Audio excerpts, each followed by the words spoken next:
Hello everyone and once again welcome back to my YouTube channel. तो आज का जो हमारा वीडियो का टॉपिक रहेगा ये आपका ऑर्गेनिक केमिस्ट्री के ऊपर रहने वाला है। जो भी आपके बीएससी फर्स्ट सेमेस्टर या फर्स्ट ईयर के स्टूडेंट हैं और अगर आप लोग क्लास 12th या बीएससी के केमिस्ट्री स्टूडेंट हैं तो भी आप लोगों के लिए वीडियो हेल्पफुल रहेगा। तो वीडियो को एंड तक ज़रूर देखिएगा। और अगर आप लोगों को किसी टॉपिक के ऊपर वीडियो चाहिए तो आप लोग मुझे बता सकते हैं कमेंट सेक्शन में। तो वीडियो को एंड तक ज़रूर देखिएगा और चलिए वीडियो को शुरू करते हैं। तो आज की केमिस्ट्री की वीडियो हमारी बेसिकली आपका बीएससी फर्स्ट सेमेस्टर या आप सेकंड सेमेस्टर के या कोई भी बीएससी के केमिस्ट्री स्टूडेंट हैं तो आप लोगों के लिए मोस्ट इंपोर्टेंट रहने वाली है, ज़्यादातर खासकर आपके लिए बीएससी फर्स्ट सेम और first year second same students के लिए। और हमारा इसके अंदर का टॉपिक रहेगा आज का पेपर आपका ऑर्गेनिक केमिस्ट्री का। तो मैं आपको इसमें some important topics for exam और क्वेश्चंस आपको बताऊंगा। अगर आप बोर्ड स्टूडेंट हैं क्लास 12th के तो तब भी आपके लिए वीडियो बहुत इंपॉर्टेंट है ऑर्गेनिक केमिस्ट्री में, क्योंकि आपके इससे क्वेश्चन से बनेंगे। तो हमारा इसके अंदर पहला टॉपिक आता है रेजोनेंस। तो रेजोनेंस एक ऐसा टॉपिक है, आप ऑर्गेनिक केमिस्ट्री के किसी भी सेमेस्टर के स्टूडेंट हैं या आप क्लास 11th में क्लास 12th में हैं तो रेजोनेंस आपका हर जगह पूछा जाएगा। तो रेजोनेंस हमारा होता क्या है? रेजोनेंस आपका एक फिनोमिना है जिससे हम डिफाइन करते हैं किसी भी स्ट्रक्चर की सारी उसकी ऑल ओवर प्रॉपर्टीज। क्योंकि आपका जैसे एक स्ट्रक्चर है हमारे पास, आप मान लीजिए ये आपके पास बेंजीन का स्ट्रक्चर है, ये हमारे पास बेंजीन है। तो इसको हम ऐसे भी दिखाते हैं, ऐसे ऐसे ये इसके बॉन्ड है, डबल बॉन्ड। और इसको कोई लोग ऐसे भी दिखाते हैं, बेसिकली ऐसे भी दिखाते हैं बहुत से लोग, और कोई इसको डॉटेड लाइन से भी दिखाते हैं। तो ये आपके क्या हो जाएंगे? Resonating structures. तो हमारा रेजोनेंस होता गया आखिर। अब देखिए ये आपका C6H6 से आपका बेंजीन है, बेंजीन हम इसको बोलते हैं। तो देखिए आपके कोई स्ट्रक्चर कोई ऐसे दिखा रहे, कोई ऐसे दिखा रहे स्ट्रक्चर, तो हम इसकी ऑल ओवर प्रॉपर्टीज को एक सिंगल स्ट्रक्चर से नहीं दिखा पा रहे। All over properties can not be defined, can not be defined by a single structure. तो एक सिंगल स्ट्रक्चर से हम इसकी ऑल ओवर प्रॉपर्टीज नहीं दिखा पा रहे हैं। बेंजीन के आपके बहुत सारे एग्जांपल रहते हैं, जितने भी आपके जिसमें डीलोकलाइजेशन होगा पाई इलेक्ट्रॉन्स का, उसमें हम रेजोनेंस इफेक्ट पाएंगे। It involves delocalization of pi electron, मतलब शिफ्टिंग ऑफ बॉन्ड कह सकते हैं आप, डीलोकलाइजेशन ऑफ पाई इलेक्ट्रॉन्स। अब पाई इलेक्ट्रॉन से क्या होता है आपका? जैसे आप पहले तो रेजोनेंस के एग्जांपल आप समझने की कोशिश करिए एग्जांपल से। एक तो ये बेंजीन का आप दिखा सकते हैं, रेजोनेंस ऐसे हुआ है, पहले बॉन्ड ऐसे करके दिखाए फिर ऐसे करके दिखाए, और कोई कोई ऐसे भी दिखाते हैं। तो ये सब आपके रेजोनेंस की एग्जांपल है। तो मान लीजिए आपके पास ये NH2 ग्रुप जुड़ा हुआ है, क्लोज्ड रिंग आपका ये कंपाउंड है। तो क्या हो रहा है यहाँ पर को जो ये इलेक्ट्रॉन है शिफ्ट कर रहे हैं, ये इधर को अपना इफेक्ट डालेंगे, फिर ये आपका इफेक्ट डालेगा इधर से इधर को। तो यहाँ पर को आपका बॉन्ड टूटेगा और इधर पे को नेगेटिव चार्ज, इधर पॉजिटिव चार्ज, और इसका नेगेटिव चार्ज यहाँ पर को आएगा इस वाले N का। तो यहाँ डबल बॉन्ड आपका बन जाएगा। तो हम इसको कैसे दिखाएंगे? ऊपर से आपके नेगेटिव चार्ज शिफ्ट हुए है तो N के पास पॉजिटिव चार्ज आ जाएगा नाइट्रोजन के पास, और क्या हो जाएगा आपका? यहाँ पर को आपका डबल बॉन्ड आ जाएगा, और यहाँ से डबल बॉन्ड आपका शिफ्ट हुआ है इधर से, तो डबल बॉन्ड आपका कहाँ जाएगा? यहाँ पर को आपका पहले नेगेटिव चार्ज आएगा, और ये आपका डबल बॉन्ड है, ये आपका यहाँ को शिफ्ट होगा और ये इधर।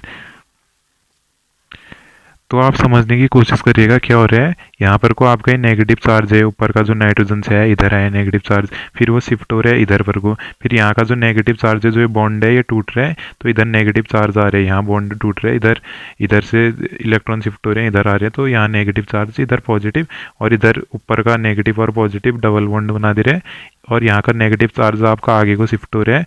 तो आपका इसका इफेक्ट इस वाले बॉन्ड पे पड़ रहा है, तो ये बॉन्ड ब्रेक हो रहा है। तो यहाँ पर को आपका पॉजिटिव चार्ज और ऊपर से आपका नेगेटिव चार्ज शिफ्ट हो गया है, तो क्या हो जाएगा आपका? एक बॉन्ड आपका पीछे को शिफ्ट होते रहते हैं, ये वाला बॉन्ड आपका पीछे शिफ्ट हो गया, ये वाला बॉन्ड आपका पीछे शिफ्ट हो गया, इस तरीके से आप इसको दिखाते रहेंगे। ये आपका रेजोनेंस फिनोमिना के अंदर आता है। और हमारा नेगेटिव चार्ज कहाँ पहुँचा, इधर पर को। अब ये इस वाले बॉन्ड पे इफेक्ट डालेगा, तो यहाँ पर कोई इफेक्ट डाल रहा है सिंगल बॉन्ड, इसका इफेक्ट पड़ेगा हमारा इस वाले डबल बॉन्ड पे। अब इस वाले डबल बॉन्ड पे इफेक्ट पड़ा, यहाँ नेगेटिव चार्ज है तो यहाँ डबल बॉन्ड, और यहाँ आपका नेगेटिव चार्ज आ जाए, यहाँ पर चले जाएगा, और इधर जो नेगेटिव चार्ज इधर शिफ्ट हुआ है ये आपका पॉजिटिव और नेगेटिव यहाँ पर को डबल बॉन्ड बना देगा। तो हम इसको कैसे दिखा सकते हैं, आपका ये NH2 डबल बॉन्ड रहेगा अभी ऐसे ही। एक तो आपका ये वाला डबल बॉन्ड है पीछे, और एक आपका है यहाँ से नेगेटिव चार्ज हट रहे इधर जा रहे हैं, तो यहाँ पॉजिटिव, और इधर का जो नेगेटिव चार्ज है इधर आएगा, क्योंकि यहाँ बॉन्ड इस तरफ को टूट रहे ना, तो इधर नेगेटिव इधर पॉजिटिव, नेगेटिव यहाँ से शिफ्ट हो रहे हैं इस वाले में जा रहे हैं, फिर इधर से यहाँ बॉन्ड टूट रहे हैं, तो यहाँ आपका डबल बॉन्ड और नेगेटिव चार्ज आपका यहाँ चले जाएगा, फिर वो इफेक्ट इसमें डालेगा, फिर यहाँ का इफेक्ट इसमें पड़ेगा, और नाइट्रोजन का पॉजिटिव चार्ज है। तो आपका कैसा स्ट्रक्चर बन जाएगा लास्ट में, NH2, इसके बाद दोबारा से लोन पेयर चले जाएगा, फिर से सिंगल बॉन्ड, और आप देख सकते हैं कि एक बॉन्ड यहाँ रहे, एक बॉन्ड यहाँ रहे, एक बॉन्ड यहाँ रहे। तो ये आपका इस वाले इसमें क्या है, आपका मॉलिक्यूल में ऐसे करके हैं बॉन्ड आपके, फिर इस वाले में क्या है, ऐसे आपके शिफ्ट हो जा रहे हैं, डीलोकलाइजेशन ऑफ इलेक्ट्रॉन हो जा रहे हैं, डीलोकलाइजेशन ऑफ पाई इलेक्ट्रॉन्स। तो इसी फिनोमिना को हम क्या बोलते हैं, रेजोनेंस। और ये जितने भी आपके स्ट्रक्चर बने रेजोनेटिंग स्ट्रक्चर हो गया आपके, ये रेजोनेटिंग स्ट्रक्चर। रेजोनेंस को एक लाइन में आपसे रेजोनेंस पूछा जाए कि उसको बताओ करके, लॉन्ग आंसर क्वेश्चन में आए तो आप पूरा उसको ब्रीफली डिफाइन करेंगे कि रेजोनेंस एक आपका ऐसा फिनोमिना है, हम किसी एक स्पीसीज की जितनी भी आपकी जिसमें डीलोकलाइजेशन ऑफ पाई इलेक्ट्रॉन होते हैं उसकी हम ऑल ओवर प्रॉपर्टीज आपकी एक सिंगल स्ट्रक्चर से बता नहीं सकते हैं। तो उसके लिए आपके different types of resonating structure दिए गए, या उन स्ट्रक्चर को हम कैनोनिकल फॉर्म कहते हैं, कंट्रीब्यूटिंग स्ट्रक्चर कहते हैं। इसमें आपका डीलोकलाइजेशन ऑफ पाई इलेक्ट्रॉन होता है, और इस टाइप से आपका ये रेजोनेंस फिनोमिना होगा जिसमें आपका शिफ्टिंग ऑफ इलेक्ट्रॉन्स पाए जाते हैं या डीलोकलाइजेशन ऑफ इलेक्ट्रॉन्स। और रेजोनेंस आपका दो टाइप का होता है, plus are effect comma minus are effect. इसको मैं बाद में आपको ब्रीफली बताऊंगा। तो जो आपका प्लस आर इफेक्ट है वो आपका इलेक्ट्रॉन डोनेटिंग ग्रुप दिखाते हैं, इलेक्ट्रॉन डोनेटिंग ग्रुप मैंने पिछली ऑर्गेनिक की वीडियोस में आपको बता रखे हैं इनके बारे में। और माइनस आर इफेक्ट आपके कौन दिखाते हैं, इलेक्ट्रॉन विड्रॉइंग ग्रुप्स।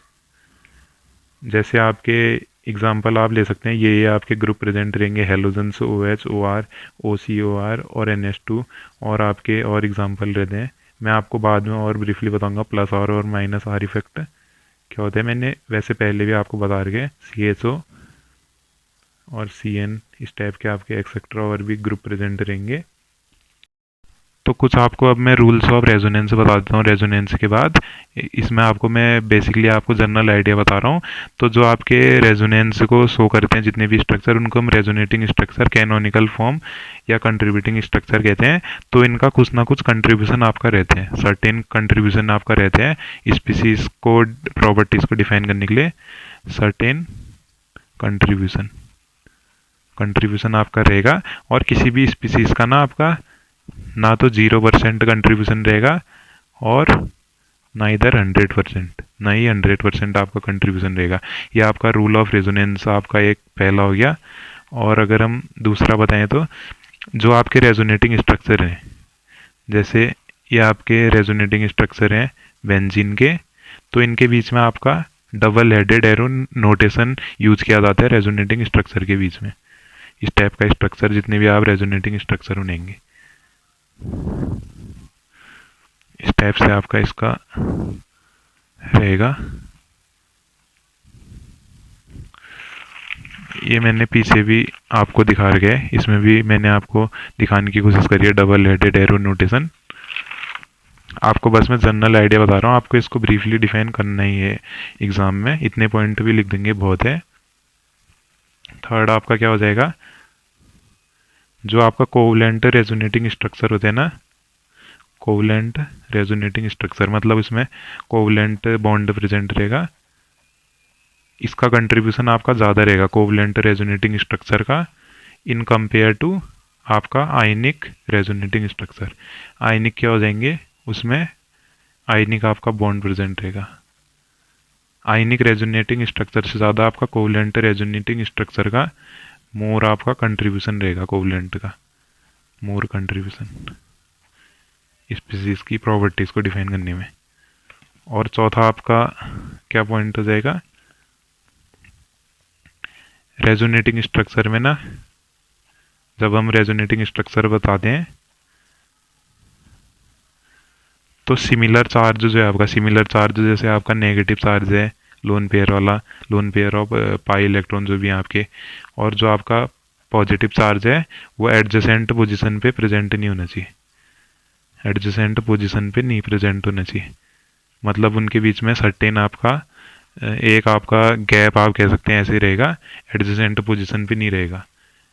जैसे मैंने आपको NH2 वाले में दिखाया है, तो इसमें एक बार नेगेटिव चार्ज यहाँ है तो फिर इसके बाद सीधा आपका यहाँ है, एडजेसेंट पोजीशन पे नहीं था, यहाँ भी नेगेटिव नहीं था, यहाँ से शिफ्ट होके यहाँ पहुँच रहा है आपका नेगेटिव चार्ज, फिर यहाँ से शिफ्ट होके आपका यहाँ नहीं जा रहा है, सीधा यहाँ पहुँच रहा है नेगेटिव चार्ज। ऐसे करके आपका शिफ्ट होके एडजेसेंट में नहीं, उसकी एक प्लेस छोड़ के लगभग आपका शिफ्ट हो रहा है चार्ज। तो ये आपका फोर्थ आपका रूल था।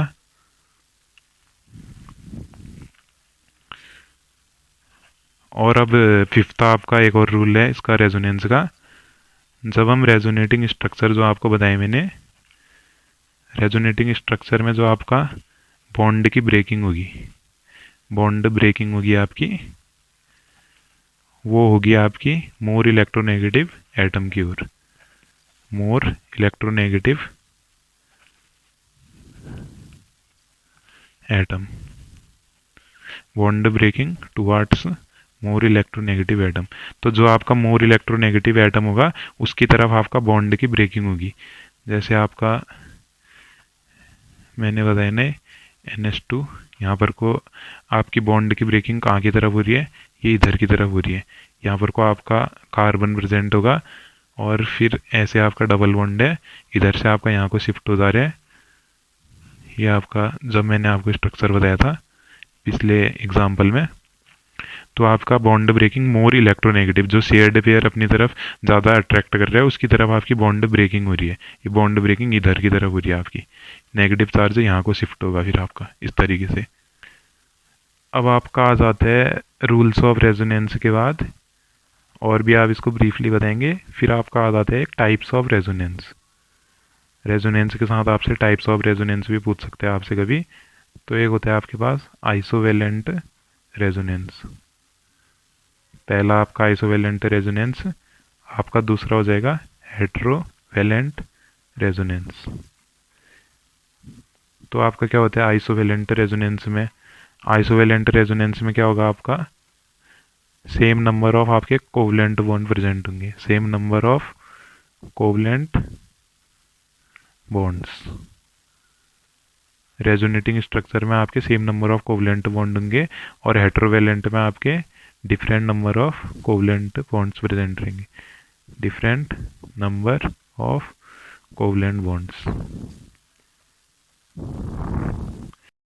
तो अब आपको मैं आइसोवेलेंट और हेट्रोवेलेंट आपको अगर रेजोनेंस बताना चाहूँ तो, आइसोवेलेंट में जैसे आपकी ये स्पीसीज है, इसमें आपके नंबर ऑफ कोवलेंट बॉन्ड 15 और 15 है दोनों में, और इसमें आपके रेजोनेटिंग स्ट्रक्चर में इस वाले में 18 है, इस वाले में 17 है, तो ये आपके हेट्रोवेलेंट रेजोनेंस में आ जाएंगे, हेट्रोवेलेंट रेजोनेंस। आप इनको काउंट भी कर सकते हैं, जैसे आपका ये बॉन्ड ऊपर की तरफ शिफ्ट हो रहा है तो यहाँ का इफेक्ट यहाँ के बॉन्ड से पड़ेगा फिर इधर को, तो ये वाला बॉन्ड टूटेगा तो यहाँ आपका पॉजिटिव चार्ज, यहाँ नेगेटिव चार्ज, तो यहाँ का जो पॉजिटिव चार्ज है इस नेगेटिव के साथ डबल बॉन्ड, तो यहाँ डबल बॉन्ड और चार्ज पीछे वाले में पॉजिटिव, फिर ये इधर इफेक्ट डालेगा, फिर ये इसकी तरफ डालेगा, तो ये ऐसे बॉन्ड आपके शिफ्ट होते रहेंगे। ये वाला बॉन्ड आपका यहाँ चले गया, फिर ये वाला बॉन्ड आपका इधर आ जाएगा, ये वाला बॉन्ड आपका इधर आ जाएगा, ऐसे करके आपका रेजोनेंस होते रहेगा इसमें। तो अब आपका एक और मोस्ट इम्पोर्टेंट टॉपिक आ जाता है इसके अंदर, ऑर्गेनिक केमिस्ट्री का रेजोनेंस एनर्जी। तो रेजोनेंस एनर्जी क्या होता है आपका, डिफरेंस ऑफ एनर्जी रहेगा आपका energy of most contributing structure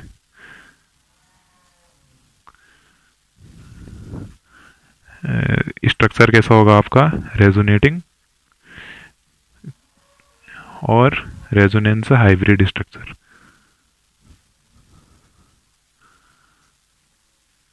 इस पे आपका एक शॉर्ट न्यूमेरिकल या इस टाइप से आपसे पूछ सकते हैं रेजोनेंस एनर्जी।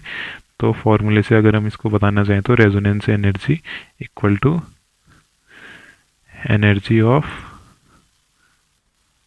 आपको resonance energy energy of most contributing resonating structure रहेगा, उसको माइनस करेंगे आपका energy of resonance hybrid structure. तो ये आपका रेजोनेंस एनर्जी हो गया। अब इसके अंदर के हमारे मोस्ट इंपोर्टेंट टॉपिक्स आते हैं, बहुत बार आपसे पूछा जाता है, एप्लीकेशन ऑफ रेजोनेंस। तो रेजोनेंस के क्या क्या आपके एप्लीकेशन होंगे, plus are effect, minus are effect, ये सारी चीज़ें, इंडक्टिव इफेक्ट है, हाइपर कंजुगेशन, और जितने भी आपके टॉपिक है मोस्ट इंपोर्टेंट वो तो मैं आपको बताऊंगा ही। इसमें आपका पहला आ जाता है स्टेबिलिटी ऑफ स्पीसीज। तो स्टेबिलिटी ऑफ स्पीसीज में रेजोनेंस का क्या कंट्रीब्यूशन रहता है आपका, जितने ज़्यादा आपके increase number of resonating structure होंगे ना, increase number of resonating structure, तो उतनी ज़्यादा आपकी स्टेबिलिटी बढ़ती रहेगी। Increase number of resonating structure increase stability. Increase stability अब आपका कैसे होगा, तो हम ऐसे बता सकते हैं कि आपको इंक्रीजिंग स्टेबिलिटी कैसे रहेगी आपकी, जैसे जो आपके कार्बोकैटायन रहते हैं, कार्बोकैटायन रहेंगे पॉजिटिव चार्ज वाले, कार्बो एनायन रहेंगे, कार्बो एनायन या फ्री रेडिकल, ये सारे आपको मोस्ट इंपोर्टेंट टॉपिक हैं, ये भी पढ़ने पड़ेंगे। इलेक्ट्रोफाइल, न्यूक्लियोफाइल, कार्बोकैटायन, कार्बो एनायन, इनमें भी बनते हैं क्वेश्चन। और बनाना बॉन्ड होता है आपका मोस्ट इंपोर्टेंट। तो इसमें क्या होता है आपका, जैसे जैसे हम आपका increase number of resonating structure होगा आपका, इंक्रीज आपका पॉजिटिव चार्ज का डिस्पर्सल होगा, जितना भी आपका मॉलिक्यूल या स्पीसीज जो भी दिए है, तो उससे आपकी क्या होगी, इंक्रीज इन स्टेबिलिटी होगी। तो आप इस एग्जांपल से समझने की कोशिश करिएगा स्टेबिलिटी ऑफ स्पीसीज की। जैसे हम इस तरफ को जाते जा रहे हैं 1 डिग्री 2 डिग्री 3 डिग्री, आपका पॉजिटिव चार्ज डिस्पर्सल इंक्रीज होते जा रहे हैं, और इंक्रीज्ड आपके नंबर ऑफ रेजोनेटिंग स्ट्रक्चर, यहाँ 1 फिर 2 फिर 3 ऐसे आपके increased number of resonating structure, और रिएक्टिविटी आपकी डिक्रीज कर रही है, डिक्रीज रिएक्टिविटी। सबसे ज़्यादा रिएक्टिव आपका 1 डिग्री फिर 2 डिग्री फिर 3 डिग्री, तो आपका क्या होगा, स्टेबिलिटी ऑफ स्पीसीज बढ़ेगी। तो अब आपका एक मोस्ट इंपोर्टेंट टॉपिक आता है comparison of basic character of aliphatic and aromatic amine. आपका एसिडिक स्ट्रेंथ, बेसिक स्ट्रेंथ, इस टाइप के आपके ये आपके रीज़न बताने वाले मोस्ट इंपोर्टेंट क्वेश्चन आते हैं एग्जाम में। आप किसी भी ऑर्गेनिक केमिस्ट्री का पेपर देंगे तो उसमें आपको मिलेंगे रीज़न वाले। तो comparison of basic strength of aliphatic and aromatic amine, तो जो आपके एरोमेटिक एमीन होते हैं वो हमेशा आपके लेस बेसिक करेक्टर शो करेंगे in compare to aliphatic amine, aliphatic amine.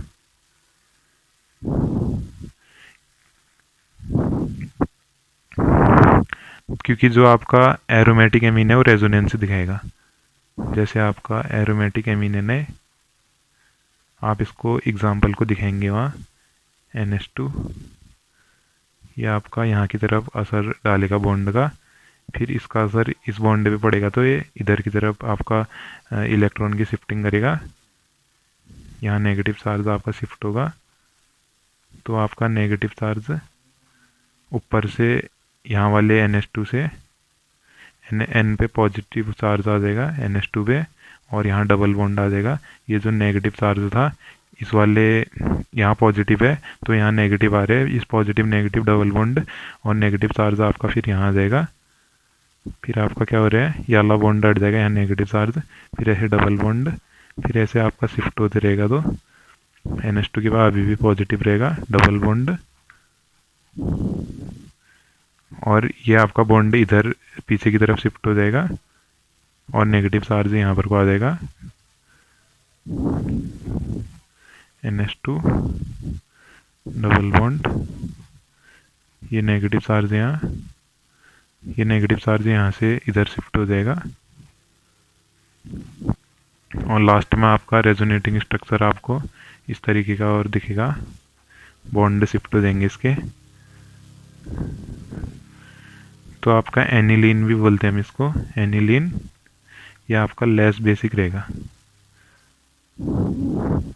तो ये आपका क्या है, एरोमेटिक एमीन। तो ये जो आपका एरोमेटिक एमीन है या एनिलीन इसको बोलते हैं, लेस बेसिक इसलिए बोल रहे हैं हम इसको क्योंकि जो आपका लोन पेयर ऑफ इलेक्ट्रॉन है, lone pair of electron at nitrogen atom, ये आपका डीलोकलाइज्ड नेचर का है। लेकिन जो आपका एलिफेटिक एमीन रहेगा, एलिफेटिक एमीन जैसे आपका ओपन चेन वाला होगा CH2 NH2, तो जो इसमें नेगेटिव चार्ज है ये लोकलाइज्ड नेचर का है। इलेक्ट्रॉन इसका लोन पेयर ऑफ इलेक्ट्रॉन एथिलेमीन, तो इसकी रिएक्टिविटी ज़्यादा रहेगी एलिफेटिक। ये आपका मोर बेसिक रहेगा, मोर बेसिक। तो आपका एक रेजोनेंस के एप्लीकेशन में आपका मोस्ट इम्पोर्टेंट टॉपिक बनता है आपका, ये क्वेश्चन भी आता है आपका बहुत बार या पूछा भी जाता है, टॉपिक आपको दे देगा कि इसको एक्सप्लेन करो कि बेंजीन मॉलिक्यूल में आपके जो कार्बन कार्बन बॉन्ड लेंथ होती है उन बेंजीन मॉलिक्यूल के कार्बन कार्बन बॉन्ड की, वो आपकी रहती है 1.39 एंगस्ट्रॉम। जो आपकी इंटरमीडिएट है कार्बन कार्बन डबल बॉन्ड की बॉन्ड लेंथ आपको बोलेगा वो 1.34 एंगस्ट्रॉम, और कार्बन सिंगल बॉन्ड कार्बन की आपको बॉन्ड लेंथ बोलेगा 1.54 एंगस्ट्रॉम। तो ये आपकी बेंजीन की इंटरमीडिएट क्यों रहती है, बेंजीन कार्बन कार्बन बॉन्ड की। तो इसका रीज़न क्या हो जाएगा आपका, तो अकॉर्डिंग टू रेजोनेंस हम इसका एक्सप्लेनेशन बोलेंगे कि बेंजीन मॉलिक्यूल आपका बहुत सारे आपको रेजोनेटिंग स्ट्रक्चर दिखाते हैं। अगर हम बेंजीन के मोस्टली आपको स्ट्रक्चर बताएं तो इस टाइप के आपको बोलते हैं रेजोनेटिंग स्ट्रक्चर। इसका भी आपका रेजोनेंस ही रहेगा। ये आपके C6H6 बेंजीन के आपके रेजोनेटिंग स्ट्रक्चर हैं, लेकिन आपका अकॉर्डिंग टू रेजोनेंस फिनोमिना, ये आपके according to resonance phenomena benzene का जो आपका मॉलिक्यूल रहेगा, जो बेंजीन का स्ट्रक्चर होगा वो कुछ इंटरमीडिएट रहेगा इन सब के बीच में, जिसको हम ऐसे करके दिखाते हैं। ये आपका डॉटेड लाइन और कहीं कहीं बुक में आपको पूरा ऐसे करके दिखाया जाता है, तो इसको हम बोलते हैं रेजोनेंस हाइब्रिड स्ट्रक्चर। जो आपका इंटरमीडिएट है, आपका जितने भी आपके रेजोनेटिंग स्ट्रक्चर है उनके इंटरमीडिएट है, तो तब जाके आपका रेजोनेंस हाइब्रिड स्ट्रक्चर शो करते हैं। तो तब जाके इसकी वजह से हम बोल सकते हैं कि बेंजीन के सारे बॉन्ड आपके आइडेंटिकल रहेंगे 1.39 एंगस्ट्रॉम के। इस टाइप के आपकी बेंजीन की एप्लीकेशन हो जाएगी, इसको आप बताएंगे, तब जाके आपका कार्बन डबल बॉन्ड कार्बन और कार्बन सिंगल बॉन्ड कार्बन के बीच में आपका बेंजीन का इंटरमीडिएट लेंथ रहती है बॉन्ड की। तो आज की वीडियो के लिए रेजोनेंस और इसके कुछ फिनोमिना इतने बहुत हैं, और मैं आप लोगों को थोड़े और मोस्ट इम्पोर्टेंट टॉपिक आपको बताता हूँ। जैसे आपका आ सकता है वान डर वाल इंटरेक्शन, ये बॉन्डिंग में, और हाइड्रोजन बॉन्ड आ सकता है आपका, हाइड्रोजन बॉन्ड विथ एग्जाम्पल। और क्या आ सकता है आपका, डिफरेंट टाइप के आपके जो आयंस होते हैं, जैसे इलेक्ट्रोफाइल, न्यूक्लियोफाइल, फ्री रेडिकल्स, इनके बारे में आपका शॉर्ट नोट आ सकता है। Carbonium ion, carbocation, carbon anion. Carbonium ion में आपसे पूछ सकते हैं, कार्बिन आपसे पूछ सकते हैं। और क्या आपका हाइब्रिडाइजेशन, मोस्ट इम्पोर्टेंट आपका हाइब्रिडाइजेशन रहेगा। इस पे मैं आपकी अलग से वीडियो बनाऊंगा। हाइब्रिडाइजेशन तो आप मान के चलिए कि आएगा ही आएगा, या फिर आपसे प्रैक्टिकल में पूछ सकते हैं, या आपसे कभी वाइवा वगैरह में पूछ सकते हैं। हाइब्रिडाइजेशन आपका मोस्ट इम्पोर्टेंट है। और बनाना बॉन्ड हो गया। और अगर आप लोगों को कोई टॉपिक समझ में नहीं आ रहा तो आप वो भी पूछ सकते हैं, बनाना बॉन्ड भी आ जाता है कभी कभी। और बॉन्ड लेंथ आ सकते हैं। रेजोनेंस आपको बता ही दिया। और हेट्रोलाइटिक और होमोलाइटिक बॉन्ड फिजन आ सकते हैं। Heterolytic homolytic bond fission, bond की जो ब्रेकिंग रहती है ना आपकी, हेट्रोलाइटिक और होमोलाइटिक। हाइब्रिडाइजेशन आपका मोस्ट इंपॉर्टेंट है। इन सब टॉपिक पे मैं आपकी वीडियो, और आपके होने को तो बहुत सारे टॉपिक हैं, इन सब टॉपिक की आपकी अलग अलग वीडियो आएंगी। एक आपका है मोस्ट इंपॉर्टेंट है, ये भी बहुत इंपॉर्टेंट है, Huckel's rule of aromaticity. Aromaticity ये भी आपका मोस्ट इंपॉर्टेंट रहने वाला है। और आपके जो बॉन्ड के कॉम्बिनेशन रहते हैं, बॉन्ड फॉर्मेशन वाले, केमिकल बॉन्ड वाले, वो भी आपके मोस्ट इंपॉर्टेंट टॉपिक हैं। ये सब आपको मैं बताऊंगा। जैसे आपका रहता है S S bond, S P bond, और P X, P Y, P Z, इस टाइप से आपके जो बॉन्ड रहते हैं, इनकी ओवरलैपिंग, इनका फॉर्मेशन, ये सारे आपके मोस्ट इंपॉर्टेंट टॉपिक हैं। और आज की वीडियो के लिए इतना ही। आई होप कि आपको रेजोनेंस समझ में आया होगा, और रेजोनेंस आपका मोस्ट इंपॉर्टेंट टॉपिक है। और भी मैं आपके लिए वीडियो बनाऊंगा रिएक्शंस और इम्पोर्टेंट टॉपिक्स के ऊपर। तो वीडियो पसंद आई तो इसको लाइक करिएगा और अपने दोस्तों के साथ शेयर करिएगा।